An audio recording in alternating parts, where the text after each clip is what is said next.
Assalamualaikum warahmatullahi wabarakatuh. Alhamdulillah, salatu wassalamu ala rasulillah wa ala alihi wa sahbihi wa mawalah, la hawla wa la quwata illa billah. Allahumma la sahla illa ma ja'altahu sahla wa anta taj'alul hazna idha syi'ta sahla. Allahumma alhimna shawab wa jannibna zalal. Allahumma sholli ala sayyidina Muhammad sholatan tuwassi'u biha lana al-arzaq wa tuhassinu biha lana al-akhlaq wa ala alihi wa sahbihi wa barik wa sallim amma ba'du. Kita lanjutkan kembali kajian kitab Al-Azkar. Mohon maaf tadi sempat ada gangguan, jadi videonya sempat tidak ada suaranya. Kita sampai di bab ta'awudzi ba'da du'ail istiftah. Kemarin kita membahas tentang doa lengkap, doa iftitah atau istiftah gitu setelah takbir, bukan hukum-hukumnya. Nah, sekarang setelah doa iftitah, Allahu Akbar kabiran, setelah mau membaca Al-Fatihah itu membaca a'udzubillahi minasyaitonirrajim atau bacaan ta'awud itu hukumnya bagaimana? I'lam, ketahuilah anna ta'awudha ba'da du'ail istiftah sunnatun bil ittifaq. Bahwasanya membaca ta'awud setelah doa istiftah itu sunnah menurut kesepakatan ulama. Jadi setelah wa anna minal muslimin yang terpendek gitu, doa iftitah yang terpendek, lalu membaca a'udzubillahi minasyaitonirrajim itu sunnah. Wa muqaddimatun lil qiraah, dan doa ta'awud itu lebih dulu daripada membaca Al-Fatihah. Allah Ta'ala berfirman, fa idza qara'tal qur'ana fasta'idz billahi minasyaitonirrajim. Jika kamu hendak membaca Al-Quran, maka mintalah perlindungan dengan Allah daripada setan yang terkutuk. Maksudnya adalah ketika kamu mau membaca Al-Quran, maka bacalah ta'awud dulu. Ma'nahu inda jamaahirul ulama, artinya menurut mayoritas ulama, idza aradta qira'ah, jika kamu mau membaca, bukan sesudah membaca terus baru baca ta'awud, tapi ketika kamu mau membaca ta'awud, maka ketika kamu membaca Al-Quran, maka mintalah perlindungan kepada Allah. Maksudnya adalah membaca ta'awud. Wa'lam. Nah, sekarang bacaan ta'awud itu bagaimana? Kok ada a'udzubillahi minasyaitonirrajim? Kok saya pernah dengar a'udzubillahi samil alim minasyaitonirrajim gitu. Nah, wa'lam, dan ketahuilah annal lafdzul mukhtar fit ta'awud, bahwa redaksi yang terpilih daripada bacaan ta'awud adalah a'udzubillahi minasyaitonirrajim. Yang dipilih oleh Imam Nawawi, yang paling afdal bacaan ta'awud adalah a'udzubillahi minasyaitonirrajim. Wa ja'a a'udzubillahi samil alim minasyaitonirrajim wala basa bihi. Enggak apa-apa kalau ada tambahan a'udzubillahi samil alimi minasyaitonirrajim. Walakinnal masyhura al mukhtar wal awal. Tapi yang masyhur adalah yang pertama. Nah, bacaan ta'awud yang lain ternyata ada di sebuah hadis juga. Warwaina fi sunani Abu Dawud wa Tirmidzi wa Nasa'i wa Ibnu Majah wal Baihaqi wa ghairiha anna Nabiy sallallahu alaihi wasallam qala qabla qira'ati fi shalah a'udzu billahi minasyaitonir rajim min nafthihi wa nafthihi wa hamzihi. Wa fi riwayatin a'udzu billahi samii'il 'alim minasyaitonir rajim min hamzihi wa nafthihi wa nafthihi gitu. Nah, Imam Nawawi meriwayatkan di kitab Sunan Abu Dawud, Sunan Tirmidzi, Sunan Nasa'i, Sunan Ibnu Majah, Sunan Baihaqi, dan yang lain, bahwa Nabi Shallallahu Alaihi Wasallam itu pernah membaca, pernah berkata, atau pernah berdoa sebelum membaca dalam sholat, sebelum membaca Al-Fatihah, yaitu dengan A'udzubillahi minasyaitonirrajim. Karena ada tambahnya min nafkhihi wa nafthihi wa hamzihi. Dan sebuah riwayat yang lain ternyata a'udzubillahi samil alim minasyaitonirrajim min hamzihi wa nafthihi wa nafthihi, yaitu dibalik-balik aja. Nah, artinya apa? Kalau tadi kan a'udzubillahi minasyaitonirrajim kan artinya saya berlindung kepada Allah, saya berlindung kepada Allah dari setan yang terkutuk. Nah, maksudnya terkutuk itu apa? Nah, di sini wajah tafsiru fil hadis anna hamzahu al-muqtatu wa yal junun wa nafkhu al-kibru wa naftahu asy-syi'ru wallahu alam.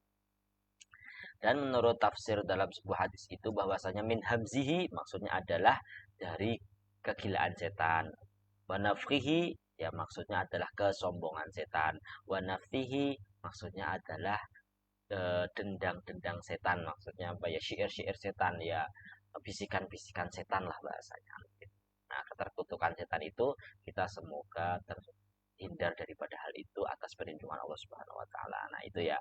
Jadi tadi kita sudah membahas tentang hukumnya ta'awud setelah baca doa iftitah itu sunnah, lalu kemudian redaksinya ada yang a'udzubillahi minasyaitonirrajim atau a'udzubillahi samil alim minasyaitonirrajim. Memang ini yang pertama. Nah, sekarang hukum ta'awud ketika sholat. Kalau bukan di luar, kalau di luar sholat kan udah jelas bahwa disunahkan untuk baca ta'awud. Dalam ketahuilah anna ta'awudha mustahabun laisa biwajib. Bahwasanya bacaan ta'awud ketika sholat ya ini disunahkan tapi nggak wajib. Lau tarokahu lam ya'tham wa lam tabtul sholatuhu. Jika dia nggak baca ta'awud, ya nggak dosa karena kan sunnah dan juga sholatnya nggak batal. Sawa'un tarokahu amdan au sahwan. Baik dia itu sengaja nggak baca ta'awud ataupun lupa. Lantas apakah lupa itu dia telah sujud sahwi? Wala yasjudu lisahwi, dan juga tidak diganti dengan sujud sahwi. Wa mustahabun fi jami'i sholawat. Nah, sekarang bacaan ta'awud apakah khusus sholat fardu doang atau sholat sunnah juga? Tapi bacaan ta'awud itu sunnah di segala macam sholat, baik sholat fardu maupun sholat sunnah gitu. Wa yustahabbu fi sholatil janazati 'alal ashah. Nah, bagaimana kalau sholat jenazah? Sholat jenazah itu kan juga fardu kifayah. Nah, bagaimana kalau sholat jenazah? Itu menurut pendapat yang ashah itu juga disunahkan. Nah, wa yustahabbu lil qari'i kharijas sholati bil ijma'i aidon. Nah, sedangkan di luar waktu sholat ditekankan kembali bahwa disunahkan membaca ta'awud di luar sholat. Itu ketika mau membaca Al-Qur'an. Kemudian faslun fi tatimati ahkamit ta'awud. Nah, tentang penyempurna hukum-hukum ta'awud. Nah, itu ketika di dalam sholat. Nah, sekarang kondisi benar-benar di dalam sholat. Tepatnya di rokaat pertama, atau rokaat kedua, atau rokaat ketiga, atau rokaat keempat. Sunnahnya itu apa atau semuanya. Di setiap rokaat itu dia membaca a'udzubillahi minasyaitonirrajim. Wa'lam, dan ketahuilah anak ta'awudha, bahwa bacaan ta'awud mustahabun fir raqatul ula bil ittifaq, ya disunnahkan di rokaat yang pertama menurut kesepakatan ulama. Jadi ketika rokaat pertama sunnah. Fa'ilam ya ta'awud fil ula, jika dia tidak membaca ta'awud di rokaat pertama atabihi fil tsaniyah, maka ia melakukannya di rokaat kedua. Fa'ilam yaf'al, di rokaat kedua jika lupa lagi dia nggak baca ta'awud, fafima ba'daha, bisa di rokaat ketiga, rokaat atau rokaat keempat. Kalau ta'awwadha fil ula, nah sekarang kan itu kan kalau rokaat pertama nggak baca, kemudian dia sunnahnya terus kemudian baca di rokaat kedua atau rokaat ketiga dan seterusnya. Nah, kalau sudah ta'awud di rokaat pertama, jika dia sudah ta'awud di rokaat pertama, apakah rokaat kedua juga disunahkan ta'awud? Hal istahabu fitaniyah fihi wajhani li ashabina. Nah, ada dua pendapat. Asahuma annahu istahab lakinnahu fil ula akad. Ya, menurut pendapat yang paling asah adalah disunahkan di rokaat kedua dan seterusnya. Akan tetapi di rokaat pertama itu lebih kuat, lebih sunnah maksudnya. Wa yata'awadza fi sholatil lati yusarru fiha, itu udah selesai itu kan tadi masalah rokaat pertama, kedua, ketiga. Nah, sekarang kan sholat itu kan ada sholat yang bacaannya pelan, ada yang bacaannya keras. Maksudnya sholat subuh, isya dan maghrib itu kan bacaannya keras. Begitu. Kalau zuhur sama asar bacanya pelan. Bacaan ta'awudnya dibaca pelan atau keras? Wa yata'awadza fi sholatil lati yusarru fiha bil qiraah asarra bit ta'awud. Dan jika dia ta'awud dalam sholat yang memang dibaca pelan, sholat zuhur dan sholat asar, maka bacaan ta'awudnya juga dibaca pelan. Fa'in ta'awadha fil lati yujharu fiha bil qiraah. Jika dia membaca ta'awud di sholat yang membacanya itu keras, sholat maghrib, isya, subuh, apakah lantas ta'awudnya itu dibaca keras? Fi khilaf. Ada berbeda pendapat. Min ashabina mangkola yusir, tetap sebagian pendapat kita asab madhab syafi'i itu tetap lirih saja, bismillahnya yang kencang, yang keras gitu. Maqala jumhur syafi'i fil mas'alati qaulani ahaduma yastawil jahru wa isra wa nasu fil batsani yusanul jahru wa nasu fil imla. Wa minhum maqala qaulani ahaduhuma yajhar wa tsani yusir gitu. Dan menurut mayoritas ulama mazhab Syafi'i itu ada dua pendapat ya, ada yang mengatakan mau keras mau lirih ta'awudnya sama, atau apa namanya disunnahkan keras ketika di sholat yang keras, ketika di sholat yang pelan ya bacanya pelan gitu.